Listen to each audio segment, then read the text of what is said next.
করেছে। সূরা হজের 3টি আয়াতে কারিমার আলোকে আল্লাহ রাব্বুল আলামিন তার এক বিশেষ শ্রেণীর বান্দার পরিচয় উপস্থাপন করেছেন।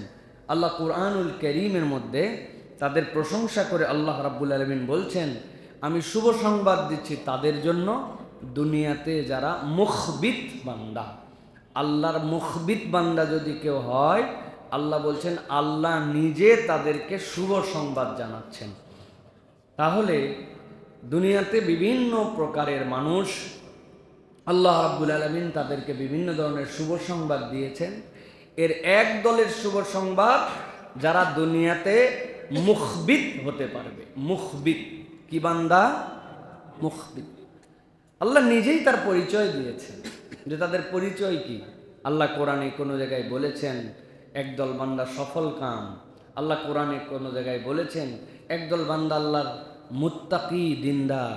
আল্লাহ আবার বলেছেন আল্লাহর কতকগুলো বান্দা আছে যারা ক্ষতিগ্রস্ত।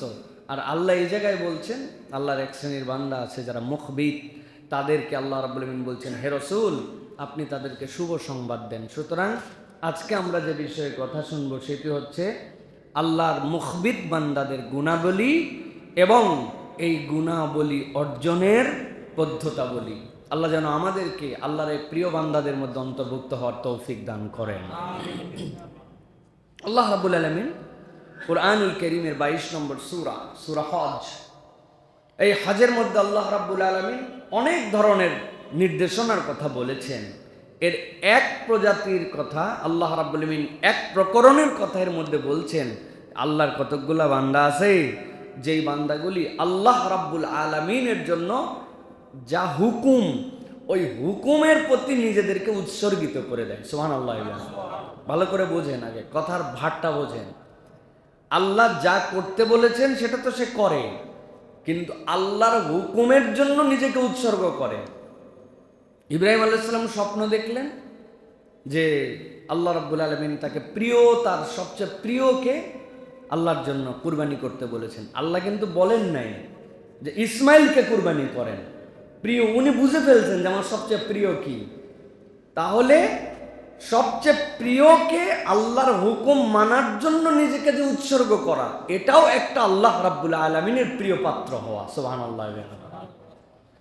আল্লাহ রাব্বুল আলামিন বলছেন, ওয়ালিকুল্লি উম্মাতিন জাআলনা মানসাকাল লিয়াযকুরু ইসমাল্লাহি আলা মা রাযাকাহুম। আল্লাহ রাব্বুল আলামিন বলছেন, পৃথিবীতে আমি যত জাতি প্রেরণ করেছি, যত গোষ্ঠী প্রেরণ করেছি, আল্লাহ বলছেন প্রত্যেক জাতি গোষ্ঠীর জন্য যাদের কাছে পয়গম্বর এসেছিল, জাআলনা মানসাকা, আল্লাহ বলছেন তাদের আনুগত্য করার জন্য আল্লাহ কতগুলা পদ্ধতি দান করছিলেন। সুবহানাল্লাহ। আনুগত্য কিভাবে তারা করবে, কোন কাজটা করলে সে আনুগত্যশীল, আল্লাহর কাছে প্রমাণ করার জন্য কতগুলা পদ্ধতি দিয়েছেন রব্বুল আলামিন। সকলের জন্য পদ্ধতি দিয়েছিলেন, কিন্তু উম্মতে মুহাম্মাদির জন্য আল্লাহ রাব্বুল আলামিন এমনভাবে সহজ করেছেন, এইটা অন্য সকল উম্মতের থেকে আপনার আমার নবীর ফজলে আল্লাহ রাব্বুল আলামিন এক্সেপশনাল বানায় দিয়েছেন। আগেও কুরবানি ছিল, কিন্তু আগে জবাই যেদিন করতে হতো, করার পরে যাবতীয় পশুগুলা সব মাঠের মধ্যে নিয়ে যায়, এটা আব্দুল হাই সাইফুল্লাহর কুরবানি। মানুষ চিনত এই জায়গায় একটা চিহ্ন দেওয়া আছে, এইটা ইমাম সাহেবের কুরবানি, এটা মুয়াজ্জিন সাহেবের কুরবানি, এইটা এলাকার হাম বড়াই করে হাম্বিতাম্বি করে অমুক কমিউনিটির লিডার সাহেবের কুরবানি, মন্ত্রী সাহেবের কুরবানি। কুরবানি সবাই করে মাঠের মধ্যে রেখে দিয়ে আসছে। পরের দিন সকালবেলা যাওয়ার পরেই যাদের কুরবানিগুলা মাঠের মধ্যে দেখা যাইতো, মানুষ বুঝে ফেলতো এদের কামাই রুজির মধ্যে বক্কর চক্কর আছে। আর যাদেরগুলো আসমান থেকে আগুন এসে সবগুলা ছাই বানায় দিত, বোঝা যেত তাদেরগুলা কবুল হয়েছে। আল্লাহ উম্মতে মুহাম্মদীর প্রতি ভাগ্যিস দয়া করছে, নচেত আমাদের গ্রামগঞ্জ মাঠ ঘাট কুরবানির পশুতে পয়সে গন্ধ হয়ে যেত। বোঝেন নাই মনে হয় না? আল্লাহ রাব্বুল আলামিন বলছেন, ওয়ালিকুল্লি উম্মাতিন জাআলনা মানসাকাল লিয়াযকুরু ইসমাল্লাহি আলা মা রাযাকাকুম মিন বাহিমাতিল আনআম আল্লাহ বলছেন তোমাদের জন্য যে পোষ্য প্রাণী, তোমাদেরকে আল্লাহ রাব্বুল আমিন যে সম্পদ দিলেন, আল্লাহ রাব্বুল আমিন তোমাদের জন্য যে প্রাণীগুলাকে অনুগত করে দিলেন, আল্লাহ বলছেন এই উম্মতের জন্য অন্যতম একটা আল্লাহর আনুগত্যের প্রমাণ হচ্ছে তারা যেন অনুগত প্রাণীগুলার উপরে আল্লাহর নামগুলাকে জপে দেয়, আল্লাহর জন্য তারা যেন কুরবানি করে দেয়। আল্লাহ বলছেন এই কুরবানি করাটাই হচ্ছে তাদের আনুগত্যের প্রমাণ বহন করবে। সুবহানাল্লাহ।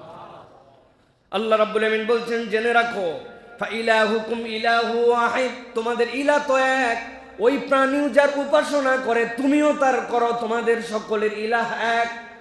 আল্লাহ বলছেন নবী আপনি খোঁজ খবরি তাদের ব্যাপারে দিয়ে দেন, ফালাহু আসলিমু, তারা যেন নিজেরা আল্লাহর কাছে সমর্পিত হয়ে যায়। ওয়াবাশশিরিল মুখবিতিন, আর যারা আল্লাহর মুখবিত বান্দা, যারা আল্লাহর কাছে বিনয়াবনত নম্র বান্দা হবে, আল্লাহ বলছেন তাদের ব্যাপারে শুভ সংবাদ। সুবহানাল্লাহ। ভালো করে ঠান্ডা মাথায় অনুভব করার চেষ্টা করেন। আল্লাহ এই জায়গায় মানসাকার কথা বললেন, আল্লাহ এই জায়গায় বাহিমাতুল আনামের কথা বললেন, পশুদের কথা আল্লাহ বললেন, আল্লাহ এই জায়গায় ইমানদারদেরকে আত্মসমর্পণের কথা বললেন, আবার আল্লাহ রাব্বুল আমিন এই জায়গাতে মুখবিদদের ব্যাপারে শুভ সংবাদের কথা বললেন। যারা আমাদের সালাফ ছিলেন এইগুলা বিষয় নিয়ে যারা ভেবেছেন তারা বলছেন দুনিয়ার যত প্রাণী আছে মানুষ ছাড়া আর জিন ছাড়া সব প্রাণীগুলা অটোমেটিক আল্লাহর কাছে মুসলমান। সুবহানাল্লাহ। সবাই মুসলমান, সবগুলো অবনত, আল্লাহর হুকুমের বাইরে তারা কখনো চলে না। আল্লাহ রাব্বুল আমিন যে পদ্ধতিতে তাদের জন্য তরিকা বাতলায় দিয়েছেন ওই তরিকায় তারা ফলো করে চলে। একমাত্র আল্লাহ রাব্বুল আমিন এই প্রাণীকুলের সাথে তুলনা দিয়ে বলছেন তাদের ইলাহ যিনি তোমাদের ইলাহ তিনি, তোমাদের সকলের ইলাহ তো এক, ডাকো ভিন্ন ভিন্ন কিন্তু আসলে ইলাহ হওয়ার যোগ্যতা কারো নাই। আল্লাহ এরপরে বলছেন তোমরা নিজেদেরকে সমর্পণ করে দাও ওই প্রাণীগুলা যেরকম আল্লাহর কাছে সমর্পিত। আল্লাহ বলছেন তোমরা যারা আল্লাহর কাছে সমর্পিত হবে আল্লাহ তাদের ব্যাপারে বলছেন মুখবিদদের জন্য শুভ সংবাদ। সুবহানাল্লাহ। মুফাসসিররা ব্যাখ্যা করছেন আরবিতে খাবাত শব্দের অর্থ হচ্ছে নিম্নভূমি, একটা মাঠ, ওই মাঠের একটা উঁচু জমি আছে যেগুলা আমরা বাংলাদেশি ভাষায় বলি ভিটা, আছে না? ভিটার জমি, যে জায়গাতে সেচ দিয়ে দিয়ে পানি তোলা লাগে, বৃষ্টি যদি এসেও যায় তাহলে সেইগুলা নেমে যায়, ওইখানে পানি আটকায় না রাখলে থাকে না। আর এক ভূমি আছে সব পানি এসে এসে নিচে জড়ো হয়, ওইটা হচ্ছে নিম্নভূমি। আরবিতে খাবাত শব্দের অর্থ হচ্ছে নিম্নভূমি। খাবিদ বলা হয় এমন মানুষকে যেই মানুষটা নিজেকে কখনো যে অবস্থানে যাক না কেন মানুষ হিসাবে নিজেকে অহংকারী ভেবে উচ্চ ভাবে না, বরং নিজেকে আল্লাহর কাছে সবসময় হেয় ভেবে রাখে, নিজেকে আল্লাহর কাছে ক্ষুদ্র হিসেবে উপস্থাপন করে। হযরতে কাতাদা এবং ইমাম মুজাহিদ বলছেন আল্লাহ রাব্বুল আমিন এখানে মুখবিদ দ্বারা বুঝিয়েছেন আল্লাহর এক শ্রেণীর বান্দা আছে যেই বান্দাগুলার আমল আখলাক অত বেশি হয়তো নয় কিন্তু আল্লাহর কাছে তারা বিনয়ী বান্দা। সুবহানাল্লাহ। হযরত আমর ইবনুল আস বলছেন আল্লাহ রাব্বুল আমিন মুখবিদ বান্দা তাদেরকে বলেছেন কেউ যদি অন্যায় করেও তার প্রতি জুলুম করে ওই ব্যক্তি সঠিক বিচার প্রত্যাশা করে কিন্তু এই অন্যায়ের রিপ্লাই সে কখনো অন্যায়ভাবে কারো প্রতি জুলুম বা প্রতিশোধ দেয় না। আল্লাহ বলছেন যেই ব্যক্তি অন্যায় করে কারো প্রতি প্রতিশোধ নেয় না, নিজেকে বিনয়ী রাখে, হে নবী আপনি জানায় দেন এই মুখবিদ বান্দাদের ব্যাপারে আমার পক্ষ থেকে শুভ সংবাদ। সুবহানাল্লাহ। হযরত সুফিয়ান সাউরি বলছেন ওই মানুষগুলো আল্লাহর কাছে মুখবিদ। কারা তারা? তিনি বলছেন যারা মুখে সুখে দুঃখে, যারা মুখের মধ্যে সুখে দুঃখে অভাব অনটনে সব সময় আল্লাহর প্রতি কৃতজ্ঞতা প্রকাশ করে, তার যত অভাবই আসুক না কেন সে চিন্তা করে আমার যে আমল আখলাক, আমার যে অবস্থান, আল্লাহ এর থেকেও বেশি আমাকে কষ্টে রাখতে পারতেন, এর থেকেও বেশি আমাকে অভাব রাখতে পারতেন। সে কখনো আল্লাহর কাছে অভাব অনটনে ঘাবড়ায় যায় উল্টাপাল্টা কথা বলে না, বরং আল্লাহর ফায়সালায় সন্তুষ্ট থাকে। আল্লাহ বলছেন ওই বান্দা হচ্ছে মুখবির। সুবহানাল্লাহ। ইমাম ইবনে কাসির বলতেছেন, কেউ যদি মুখবিদ বান্দা হতে চায় 3 ধরনের হালতের উপরে তাকে থাকতে হবে। 1 নম্বরে অহংকার এবং আত্মরম্ভিকা, তার মধ্যে যে অহংকারের প্রকাশ এইটা যেন কোনো ক্ষেত্রেই তার মধ্যে না আসে। 2 নম্বরে সব সময় আল্লাহর সামনে নিজেকে অক্ষম হিসাবে উপস্থাপন করা, বিনয়ী হিসাবে উপস্থাপন করা।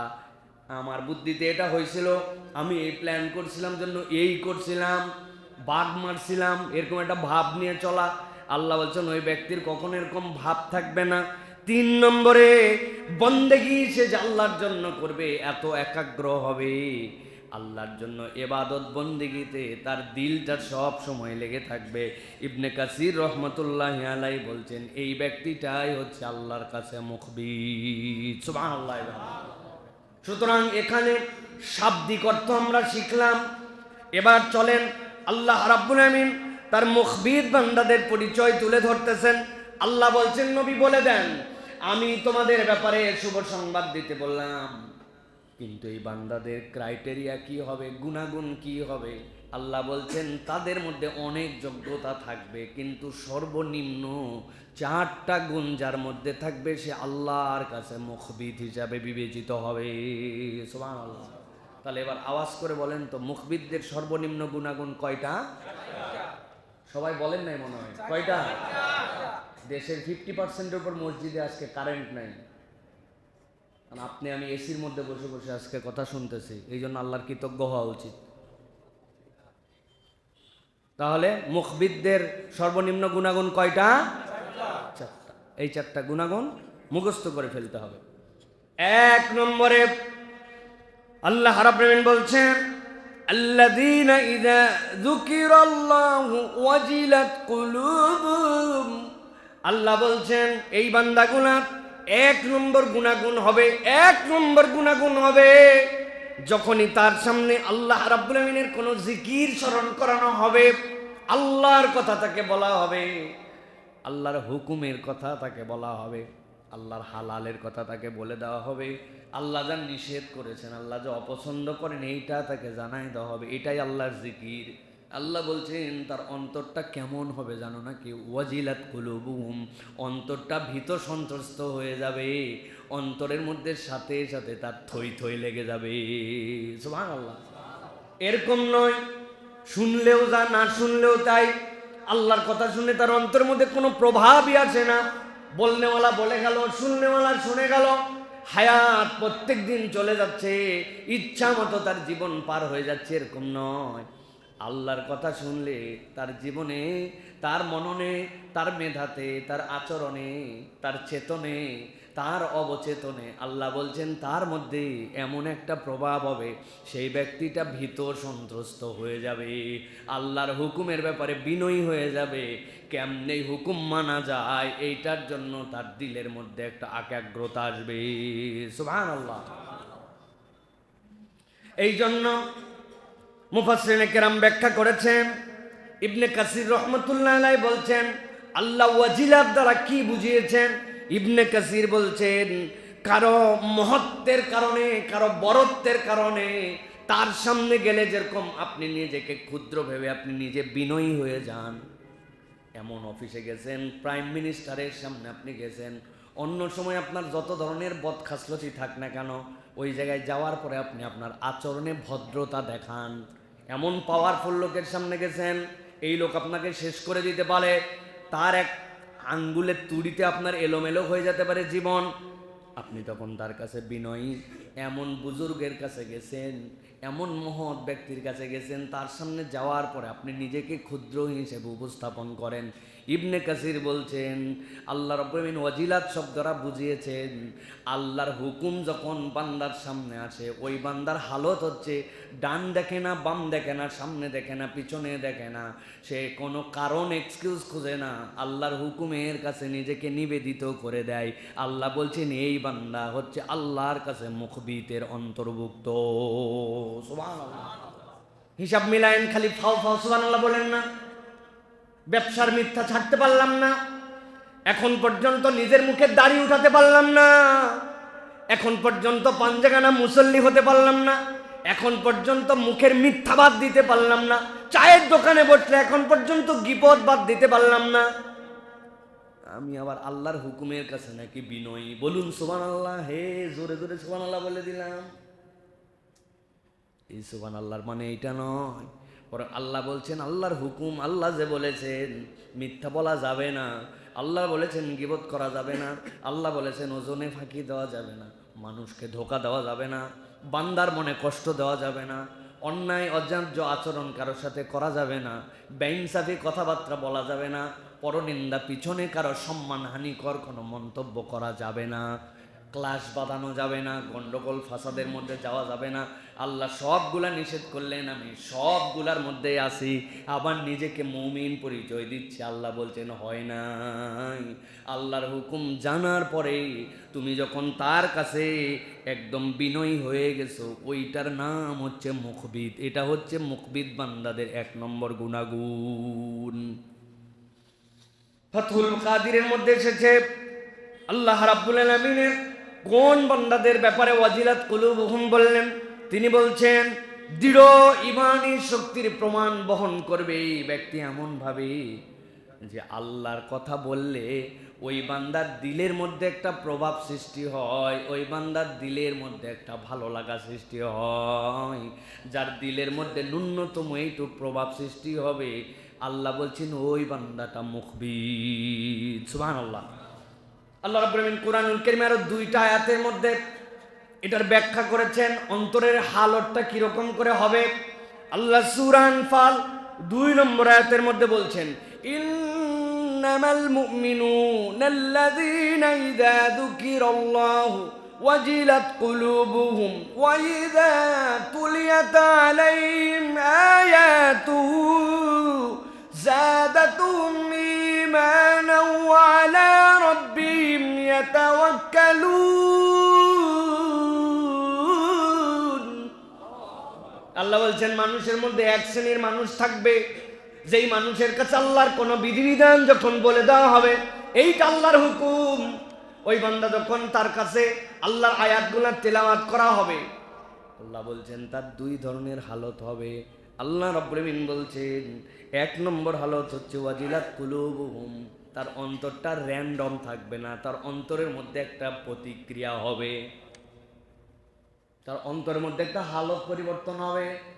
আমি বহুবার এই উদাহরণ দিয়েছি, মায়েরা যখন আগে মাটিতে চুলা ধরাতো, আগের দিন বর্ষা হয়ে গেছে, বৃষ্টির কারণে চুলা স্যাঁতস্যাঁতে হয়ে গেছে, ওই চুলা যখন ধরায়, চুলা ধরানোতে ডাইরেক্ট যদি দিয়াশলাইয়ের কাঠি দিতে শুরু করে তাইলে ম্যাচ ফুরায় যাতে চুলা ধরবে না, সাদা ধোঁয়া মারে। তখন পাশে একটা কুপি বাতি রাখতো, ল্যাম্পো বাতি রাখতো। আপনারা কি বলেন? কুপি না, ল্যাম্প কুপি, এইটা যে রাখতো, এইটা প্রথমে ধরাই নিত, এরপরে সেখান থেকে কিছু শুকনা কাগজ, কাপড়পত্র, শুকনা খড়ি টড়ি দিয়া, খড়টর দিয়া, পাটকাঠি দিয়ে এরপরে চুলা ধরাতো। কিন্তু যেই না আপনি ধরাইছেন ওই ল্যাম্পোবাতি, যেই না ধরাইছেন চেরাগ, ধরানোর পরে দেখেন ওর মাথা নিজেই দপদপ করে। কিরে দপদপ করে কেন? টান দিয়ে চিন্তা করছে, সলতা বা পোলতা যেটাই বলেন, এইটা মনে হয় কার্বন জমে গেছে, এই জন্য আস্তে করে তুলে দিয়েছে, একটু পরিষ্কার করে আবার ধরাইছে, ধরায় দেখে আগের থেকে বেশি কালো ধোঁয়া মারে, আর দপ দপ দপ দপ এই নিমলো এই নিমলো।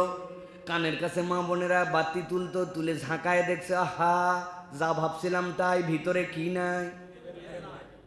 ভিতরে মাল নাই, যেটা দিয়ে জ্বলানো লাগবে সেইটা নাই, এই জন্য দপ দপ দপ দপ করে। আর যদি ভিতরে কিছু থাকে তাইলে এইটা ঠিকঠাক মতো জ্বলে।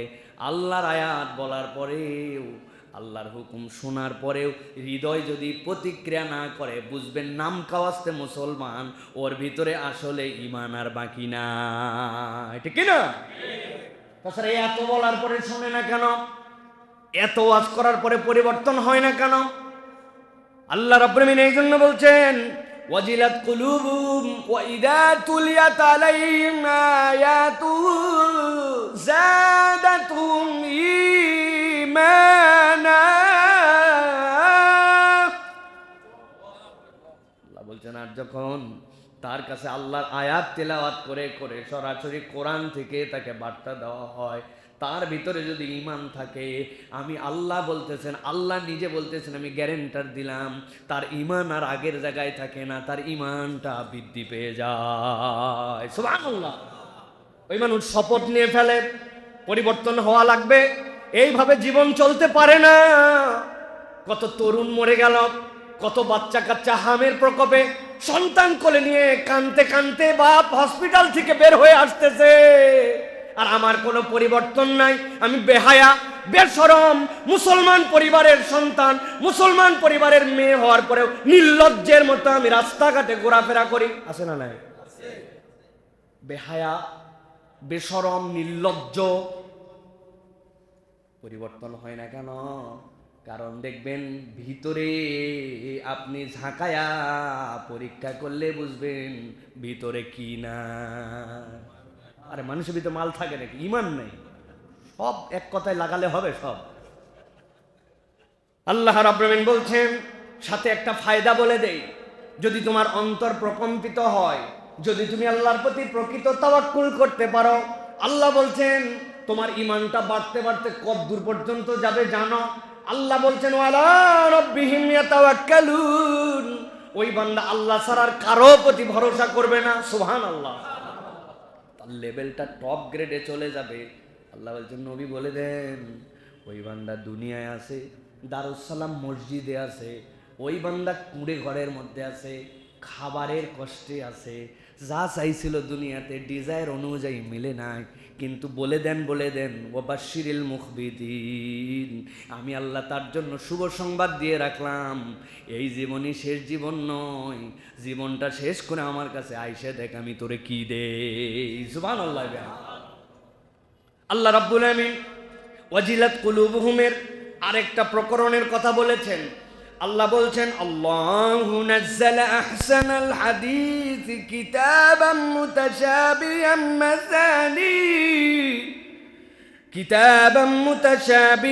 মাসানি তাকশাইরু মিনহু জুলুদুল্লাযীনা يخشون ربهم ثم تلين جلودهم وقلوبهم إلى ذكر الله।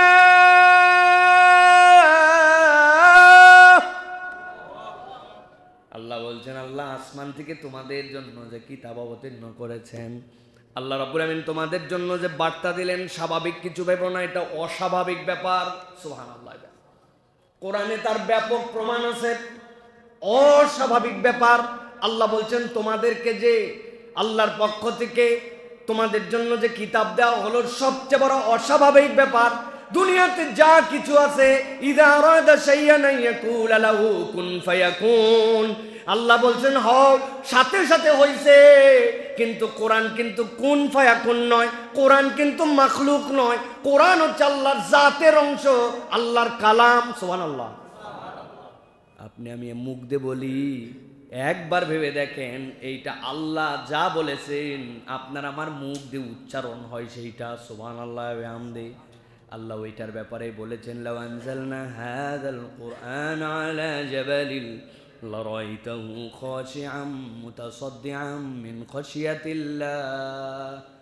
ওই পাহাড়ের উপরে ওঠো যেখানে বাংলাদেশের পতাকা তুলে ফেলতে পারলে তুমি মনে করো বিরাট বড় একটা সুনাম, পতাকা অমুক এত এভারেস্টের একদম শৃঙ্গে উঠে গেছে, ওইখানে উঠাতে পারলে সুনাম হয় না? হয় না? আল্লাহ বলছেন এত দূর পাহাড় যেটা দেখো, এইটা কেবল উপরে এতটুকু ভেবো না, আমি আল্লাহ উপরে যতটুকু এইটাকে নিচের দিকেও ততটুকু রেখেছি। ওয়াল জিবালা আওতাদা, এটা পেরেকের মতো গাড়ি দিছে আল্লাহ রাব্বুল আলামিন ভিতর দিকে।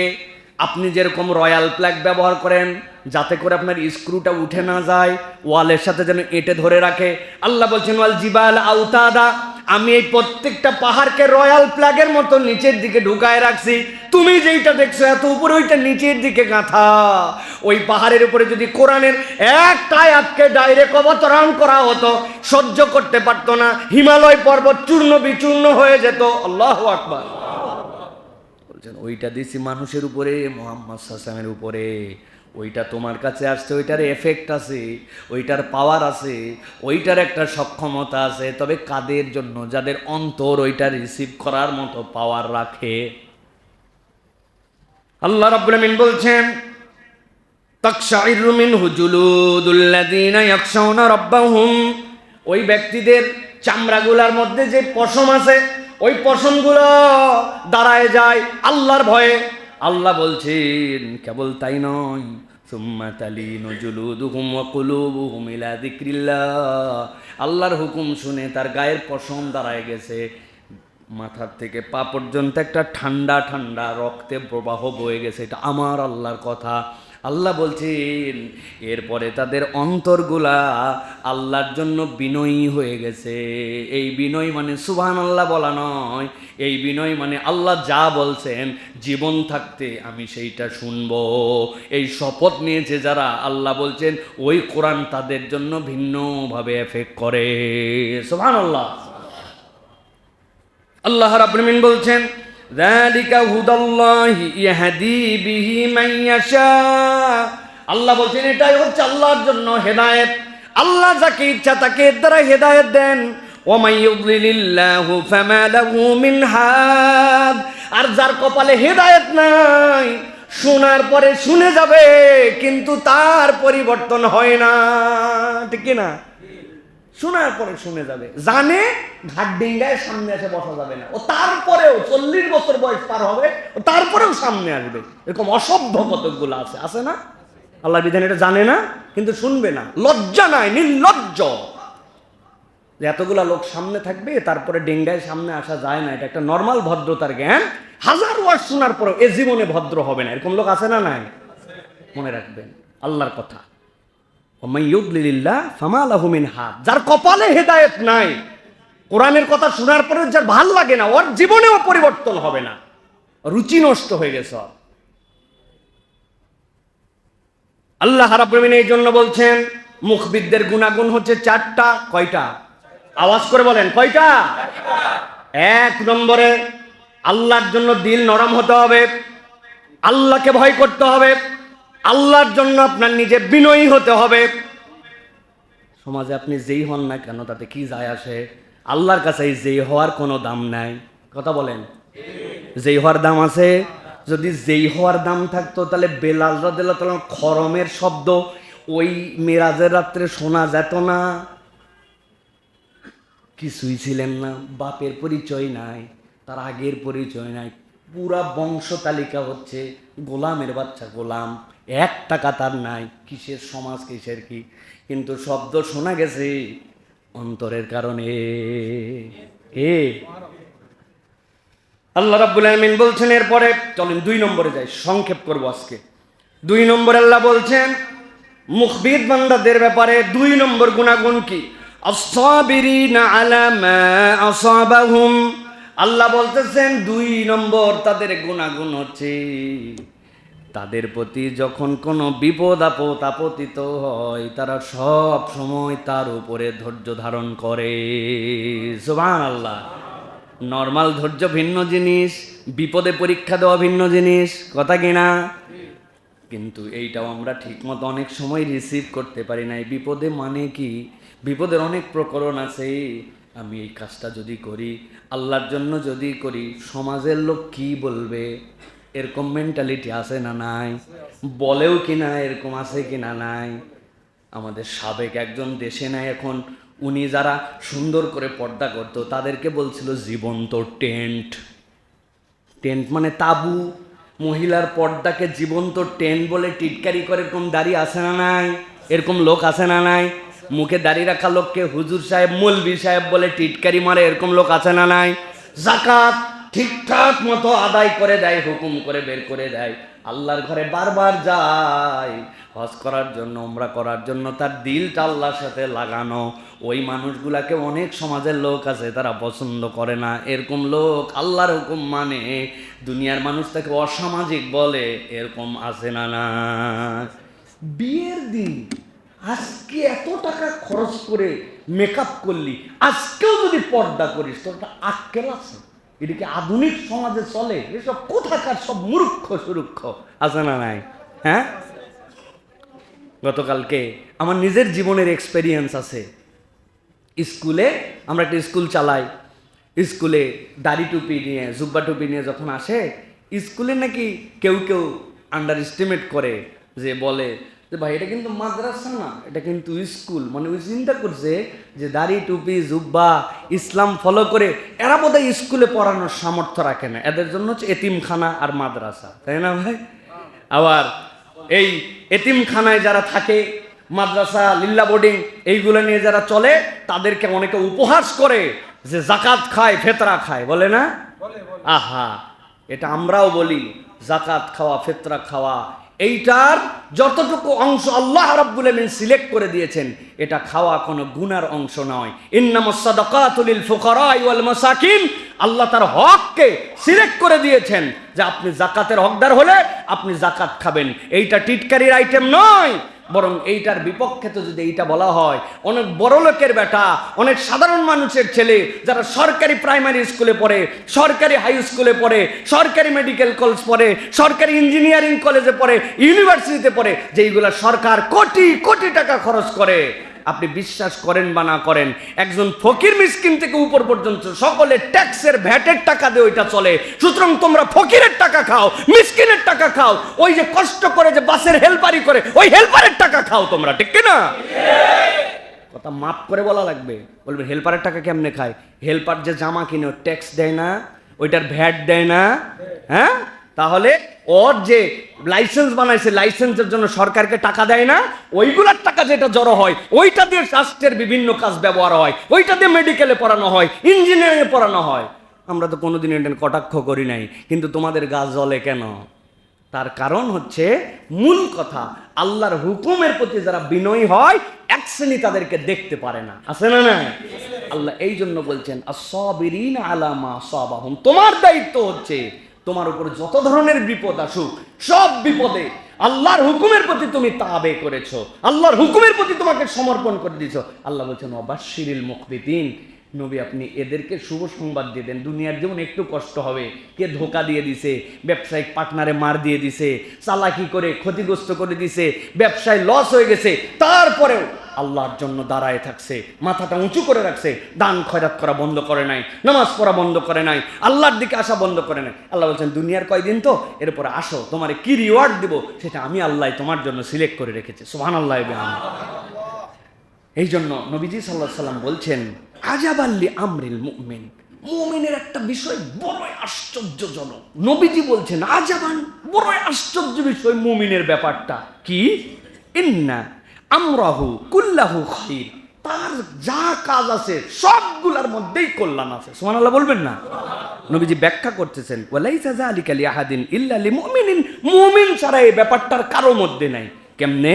আল্লাহ নবী বলছেন ইন আসাবাতহু সাররা শাকারা, যখন কোনো ব্যক্তির প্রতি কোনো ধরনের উপকারী বিষয় আপতিত হয়, তখন ওই ব্যক্তিটা আল্লাহর কাছে কৃতজ্ঞতা আদায় করে, ফাকানা খায়রাল্লাহু, তাহলে উপকার যেটা পাইছে ওইটার জন্য সে আল্লাহর কৃতজ্ঞ হয়ে গেছে, এটাও তার জন্য কল্যাণ। ওয়াইন আসাবাতহু দাররা, যদি তার প্রতি কোনো বিপদ আসে, সবারা, সে তখন সবর করে, ফাকানা খায়রাল্লাহু, যখন সবর করে এটাও তার জন্য কল্যাণ।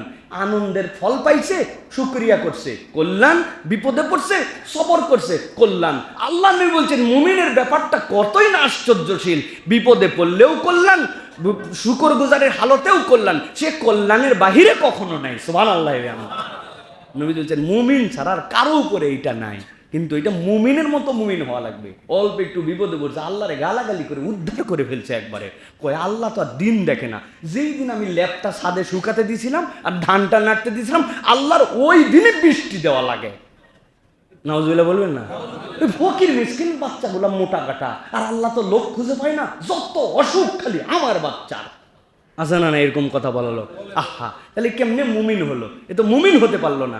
মুমিন পাইছে কল্যাণ, এর উপরে শুকরিয়া করছে, সে উপকার পেয়ে গেছে। বিপদ আসছে, সবর করছে, ওইটাও তার জন্য কল্যাণ হয়ে গেছে। আল্লাহ রাব্বুল আলামিন আমাদেরকে বুঝার তৌফিক দান করেন। এই জন্য ইউসুফ আলাইহিস সালামের ব্যাপারে বলা হয়েছে যে ইউসুফ আলাইহিস সালাম আল্লাহ রাব্বুল আলামিন তাকে বন্দি করলেন, আমরা দেখলাম, তাই না?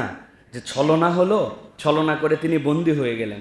কিন্তু আসলে আমরা যদি চিন্তা করি তাহলে দেখবো আসলে তিনি বন্দি হয়েছেন নাকি আল্লাহ রাব্বুল আলামিন তাকে এমন এক জায়গায় নিছেন, এমন মুক্তির পথ করে দিয়েছেন যে সাধারণ ইউসুফ থেকে আল্লাহ রাব্বুল আলামিন রাষ্ট্রের সবচেয়ে ভ্যালুয়েবল পারসন করে আল্লাহ বের করে দিয়েছেন। সুবহানাল্লাহ। আমি মনে করছিলাম ধরে নিয়ে গেল, আল্লাহ বললেন আমি টেনে নিয়ে আসলাম তোমারে মন্ত্রী বানানোর জন্য। সুবহানাল্লাহ। আল্লাহ কুরআনুল কারীমের মধ্যে বলেছেন এই জন্য, ফাস্তাজাবা লাহু রাব্বুহু ফাসারাফা আনহু কাইদাহুন্না ইন্নাহু হুয়াস সামিউল আলিম।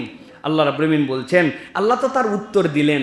তারা তার প্রতি কায়দা করছিল, আল্লাহ রাব্বুল আলামিন মুক্তির ব্যবস্থা করছিলেন। ওরা মনে করছে কৌশল, ফালা নিছে, কিনলো একজন, রাত্রেবেলা আবার আসছিল, আসার পরে বলতেছে যে তোমরা এখন এলাকার থেকে যাও নাই, এইরকম একটা গোলাম তোমরা পাইছো, শোনো এই গোলাম আমাদেরই, কিন্তু এই গোলামের একটা খারাপ খাসলত আছে। কি খাসলত?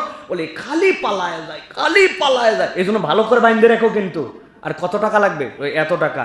9 আউকিয়া তাদেরকে দিয়েছিল, অথবা 9টা মোহর তাদেরকে দিয়েছিল।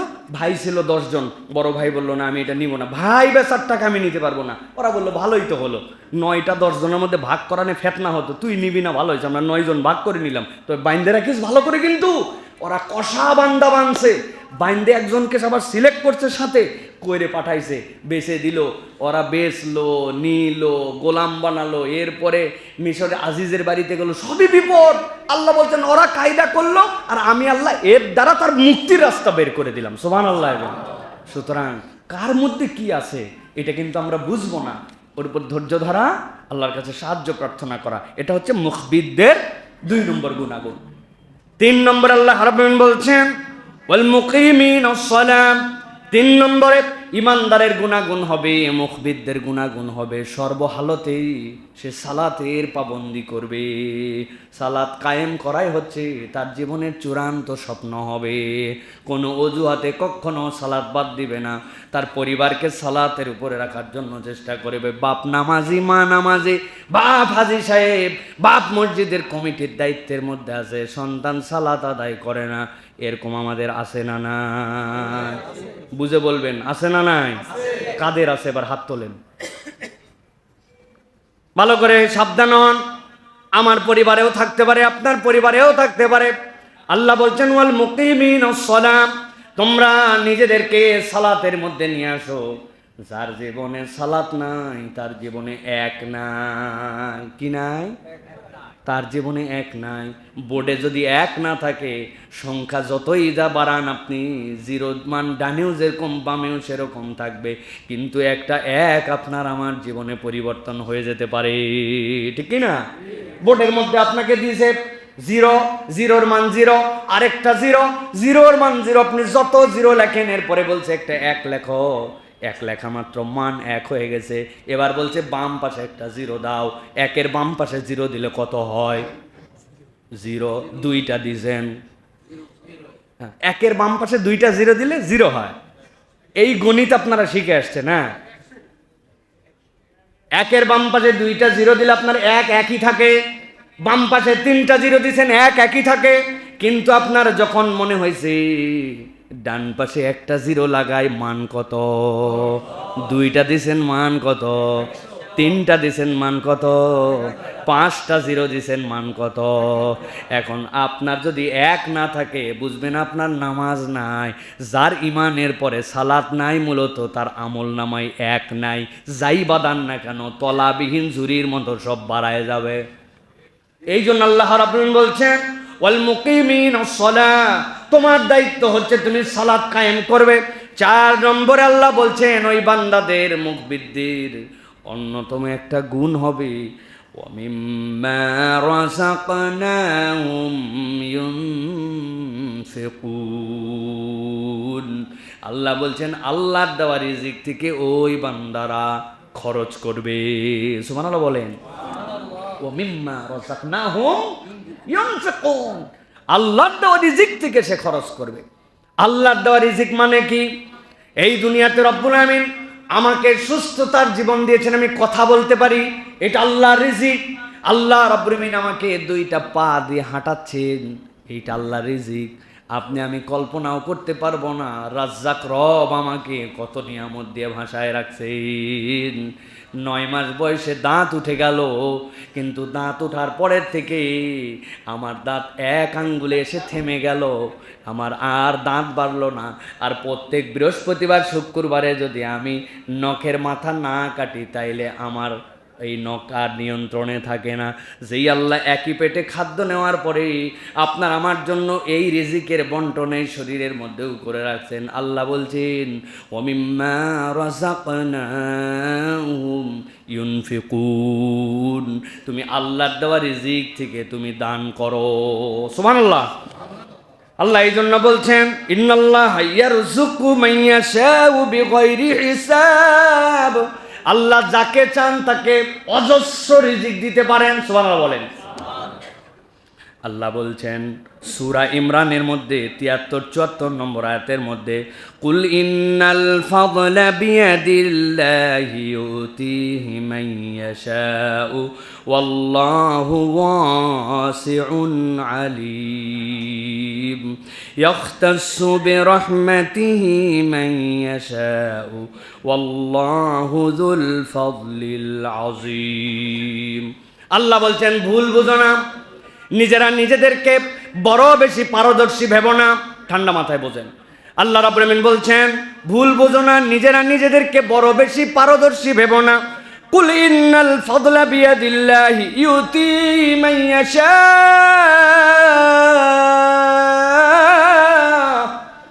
আল্লাহ বলছেন যাবতীয় কল্যাণ হচ্ছে আল্লাহর হাতে। আল্লাহ রাব্বুল আলামিন চাইলে তোমাকে ইজ্জত দিতে পারেন। সুবহানাল্লাহ। তো আল্লাহ বলছেন জেনে রাখো আল্লাহু ওয়াসিউন আলিম, আল্লাহ হচ্ছেন তোমাদের জন্য মহা প্রশস্ত জ্ঞানী, সব বিষয়ের জ্ঞান আল্লাহ রাব্বুল আলামিনের কাছে আছে। ইয়াখতাসসু বিরহমাতিহি মান ইয়াশা আল্লাহু যুল ফাদলিল আযীম। তুমি কখনো ভেবো না আমার বিচক্ষণতায়, আমার প্ল্যানে, আমার প্রোগ্রামে, আমার নিজের দূরদর্শিতায়, আমার পড়ালেখায়, আমার ব্যবসায় আজকে আমার এই অবস্থান। আল্লাহ বলছেন আল্লাহ যার জন্য রহমত নির্ধারণ করেন সেই রহমতটাই একমাত্র আল্লাহ দাতা। এই ঈমান যার আছে আল্লাহ বলছেন সেই ব্যক্তি আল্লাহর দেওয়া রিজিক থেকে দান করতে পারে। সুবহানাল্লাহ। বাদশা হারুনুর রশিদ নাম শুনছেন না আপনারা? বাদশা হারুনুর রশিদ বড় সখী মানুষ ছিলেন, তার কাছে কেউ গেলে তাকে খালি হাতে ফেরত দিতেন না। অনেক দূরে একজন কৃষক পরিবার থাকতো, অর্থনৈতিক সচ্ছলতা তার নাই, বউ তার বুদ্ধিমতী ছিলেন, বউ বুদ্ধি দিয়েছে বাচ্চার কাছে যেই যায় কিছু হাদিয়া নিয়ে যায়, বাচ্চা এর বিপক্ষে তার জন্য একটা সম্মানজনক কিছু দিয়ে দেয়, এবার আমরাও কিছু নিয়ে যাব, যাতে করে বাচ্চা আমাদেরকে আশরাফি দিয়ে দেন, ওইটা দিয়ে আমাদের যেন সংসারের অবস্থা পরিবর্তন হয়। বউ অনেক চিন্তা ভাবনা করে দেখছে বাচ্চারে কি দিবে, জামা কাপড়, আরে কি এর জামা কাপড়, আমাদেরগুলো এটা জাতের মধ্যে পড়ে না, বাচ্চারে কেমনে দেয়।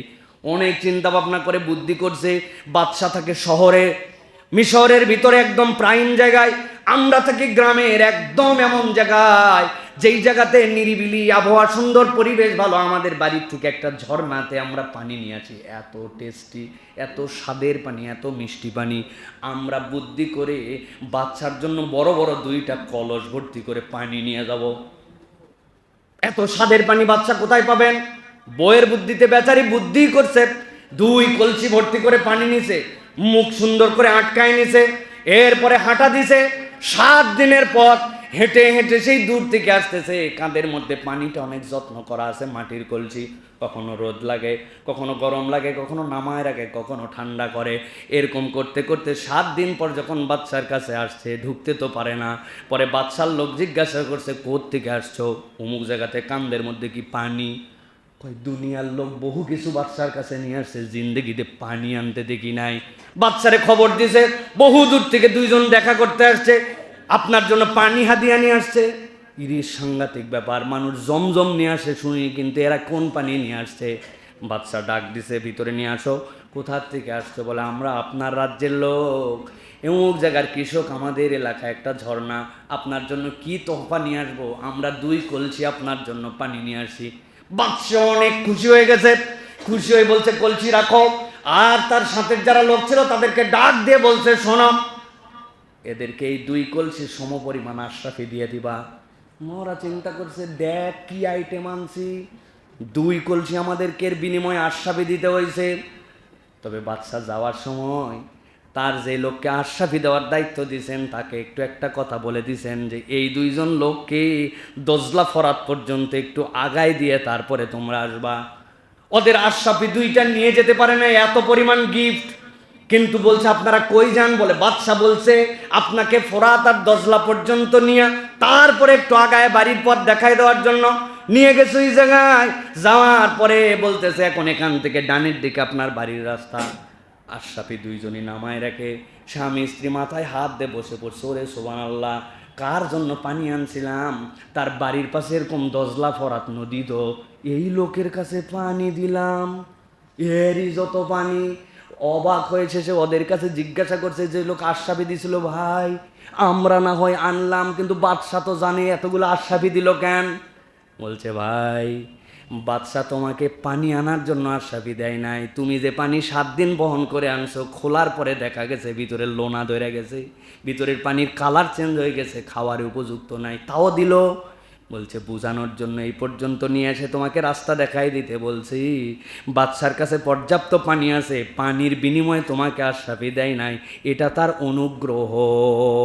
সালাফরা বলতেছেন তুমি যদি মনে করো আল্লাহ তোমারে খাওয়ায় পড়ায়, আল্লাহ রাব্বুল আমিন তোমারে রিজিক দেয়, আল্লাহ রাব্বুল আমিন বোধহয় আমি ইবাদত বন্দেগী করি, আল্লাহর জন্য করি, এই জন্য বোধহয় আল্লাহ দেয়, না না না।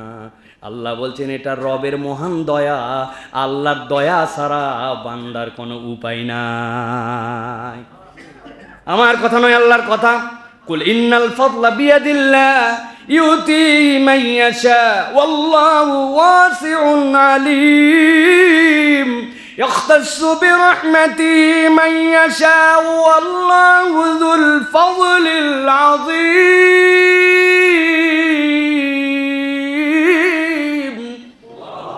আল্লাহ বলছেন এই ভালো মন্দ সব কিছুর মালিকানা তার হাতে, অতএব তুমি তার কাছে যদি সমর্পিত হও, তার দেওয়া রিজিক থেকে যদি খরচ করো, আল্লাহ রাব্বুল আলামিন তোমাকে মুখবিত বান্দাদের অন্তর্ভুক্ত করবেন। সুবহানাল্লাহ।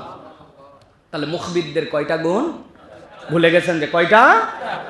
4 নম্বর, আল্লাহর দেওয়া রিজিক থেকে ওই বান্দা খরচ করে। আমাদের হাত ছোট হয়ে গেছে, আমাদের হাত ছোট হয়ে গেছে, সম্পদ আমারটা আমি ভাবছি। একটা মানুষ ধানের বীজ লাগায়, ওই বীজ লাগানোর সময় সে 90% ভুল বীজ ছিটায়, 90% ভুল। সে মনে করছে যে কোনো দিক দিয়ে বোধহয় কুশি গজায়, যে কোনো দিক দিয়ে বোধহয় শিকড় গজায়। না না না, কুশি গজানোর দিক আলাদা, শিকড়ের দিক আলাদা। অথচ ছিটানোর সময় 90% শীত কাত উপর, একটার উপর আরেকটা, কোনোটা মাটি দেখে নাই। ওভারনাইট সবগুলি কুশি উপর দিকে উঠে গেছে, সবগুলি শিকড় নিচের দিকে চলে গেছে। তা আমি আমার ধানের বীজ নেওয়ার সময় তো আমি ওই জায়গাতে বুঝেছি যে আমার এখানে কোনো ক্রেডিট নাই। হ্যাঁ, এই কয়দিন আগে খাগড়াছড়ি গেছি, যাওয়ার পরে এক জায়গার থেকে গাড়ি আর নিয়ে যাওয়া যায় না, গাড়ি রেখে দিয়ে 2 দিন পর আসছি। আসার পরে গাড়ি নিয়ে যখন আসবো দেখি চাকার নিচের ওই জায়গাগুলা সাদা হয়ে গেছে। কি রে? পরে খেয়াল করে দেখলাম 2 দিন মাত্র রোদ পড়ে নাই, ওই ঘাসের কালার ডিসকালার হয়ে নিচের ঘাস পর্যন্ত মরে গেছে। আমার ক্ষেত, আমার ফসল, এই সূর্যটা কার? ফুটা নিজে মারলাম। নিচের থেকে কয় আমি বোরিং করে আমার নিজের পানি নিজেই তুলি। তোমার নিজের পানি কার? তোমার রোদ কার? সৃষ্টি কার? বাতাস কার? আল্লাহ বলতেছেন ওই আল্লাহ তোমাকে রিজিক দিছেন, এখন তোমার দায়িত্ব হচ্ছে আল্লাহর দেওয়া রিজিকতে খরচ করো। কে অভাবী আছে, কে বিপদে আছে, তার জন্য একটু মায়া করো। ঢাকাবাসীর দিলে অবশ্য কোনো মায়া নাই। গ্রামে কারেন্ট নাই, 50% সময় বিদ্যুৎ থাকে না।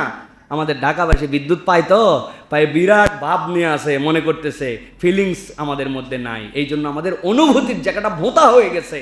আমরা কমার্শিয়াল হয়ে গেছি সব সময়, চিন্তা চেতনায় আচরণে একদম পুরাপুরি আমরা সব সময় একটা ভিন্ন রকম মেন্টালিটি নিয়ে চলাফেরা করতেছে। এই জন্য প্রিয় ভাইয়েরা, বন্ডিং রাখেন, গ্রামের সাথে যোগাযোগ, নিজের শিকড়ের সাথে যোগাযোগ, নিজের অভাবগ্রস্ত মানুষের সাথে যোগাযোগ, বিপদগ্রস্ত মানুষের জন্য নিজের প্রতি একটা সহমর্মিতা, এইগুলো আমাদের জাতিগতভাবে আমাদের মধ্যে থেকে দূরত্ব তৈরি হয়ে যাচ্ছে। সবাই মিলে একটা পরিবর্তন আনলাম, এখন এই পরিবর্তন কেউ কেউ আমরা মনে করতেছি একদম একক সম্পদ বানায় ফেলবো, আর কারো কোনো ভাগ নাই। এটা বড় ব্যাড মেন্টালিটি হবে আমাদের জন্য। এই দেশকে যদি আগাতে হয়, এই জাতিকে যদি আগাতে হয়, সবচেয়ে বেশি যেটা দরকার, সকল পজিটিভ এবং ভালো কাজে আপনাকে দল মত সকল কিছুর উপরে উঠে আপনাকে ওটা সমর্থন করতে হবে। তাছাড়া আপনি মানুষই হতে পারেন না, ঠিক কিনা? আপনি ভালো কাজকে সমর্থন করতে পারবেন না, মন্দ কাজকে আপনি কেবলমাত্র অমুক তমুক ব্যানারের মধ্যে থাকার কারণে আপনি সেইটাকে আমলে নেবেন না। এটা কোনো মানবীয় চরিত্র হবে না। এগুলো আমার কথা নয়, আমি আপনাদের কাছে কোরআন হাদিসের দালিলিকভাবে কথা বলেছি, প্রত্যেকটা আয়াতের রেফারেন্স দিয়েছি। আবার যে পড়ে দেখবেন 22 নম্বর সূরা হজ 35, 36, 37 থেকে 3টা আয়াতের কথা বলেছি, আর এই রেফারেন্সে আরো 11টা আয়াতে কারিমা আপনাদের কাছে বলেছি। আল্লাহ রাব্বুল আলামিন বলছেন, আমি তোমাদেরকে দিতে চাই কিন্তু তুমি নেওয়ার জন্য রেডি নাই। কথা ঠিক কিনা? আমার মাহফিল ছিল একবার ঝিনাইদহে, যাচ্ছি এই যে আপনার এই রাস্তা দিয়ে, যাওয়ার পরে উঠছি ফেরিতে, পার হব আমি পাটুরিয়া দৌলুদিয়া ঘাট, আসরের ওয়াক্ত যায় নামাজ পড়া লাগবে, গাড়ির থেকে নেমে লাফ দিয়ে ফেরির 4 তলায় উঠে চলে গেছি তড়িঘড়ি করে। যাইয়া অজু ছিল, কেবলাটা দেখছি, মোবাইল বাইর করে দেখে সালাতে দাঁড়ায় গেছি। 2 রাকাত নামাজ শেষ, ডান পাশে এক মুরব্বী বসে আমার দিক তাকায় আছে। চিন্তা করলাম, আল্লাহ এমনি করে তাকায় আছে কেন? অনেকক্ষণ অ্যাভয়েড করার চেষ্টা করেও করা যায় না, আবার খালি চোখে চোখ হয়ে যায়। তো চিন্তা করলাম যে আল্লাহ কি দোষ করলাম? আবার হুজুরদের তো দোষের কোনো শেষ নাই, জানেন তো না? জোরে হাঁটলেই বলবে খাইতে যাচ্ছে, আসলে হাঁটলেই বলবে বেশি খাইছে। আরে দোষের কোনো শেষ নাই। এখন উনি চাচা তাকায় বলে, আসসালামু আলাইকুম চাচা, কি সমস্যা? বলছে বিরাট। বাবা, বিরাট মানে? বলছে তোমার আগে আমি এই জায়গায় নামাজে দাঁড়াইছি, দাঁড়ায় একজনকে জিজ্ঞাসা করলাম কেবলা কোন দিক? এদিক। আল্লাহ, এদিক কেবলা? সন্দেহ হলো, আরেকজনকে জিজ্ঞাসা করলাম কেবলা কোন দিক? বলে এদিক। 5 সেকেন্ডের মধ্যে কেবলা এদিক থেকে এদিক যায় কেমনে? পরে যেই বেটা সারেং, ওই বেটার সামনে ছিল, ওই সারেং যে ছিল, ওই সারেংয়ের গ্লাসের মধ্যে আস্তে করে ঠোকা দিছি। ঠোকা দিয়ে বললাম কোন দিক কেবলা, একটু দেখাই দেন তো। যেই আমি বলছি, সারেং বুঝছে নামাজ পড়বো, বলছে এই দিক। একটু আগে এদিকের কেবলা মধ্যে হয়ে গেল। আমি তারপরে ওইদিকে সালাত আদায় করলাম, কিন্তু তোমাকে দেখলাম আসার পরে কোনো কথা নাই বার্তা নাই, আসলে দাঁড়ালে নামাজ পড়ে ফেললে, তুমি কি জাহাজের লোক? বললাম ভাই রে ভাই, জাহাজের লোক তো মুসাফির মানুষ, তাহলে তুমি কেবলা কেমনে ঠিক করলে? বললাম চাচা এই ঘটনা, মোবাইলের মধ্যে একটা কম্পাস আছে চাচা, কম্পাসের চম্বুকের ধর্ম উত্তর দক্ষিণ, এর বিপরীত পূর্ব পশ্চিম। আমরা খানায় কাবার থেকে পূর্ব দিকে, এই জন্য আমাদের কেবলা পশ্চিম দিকে।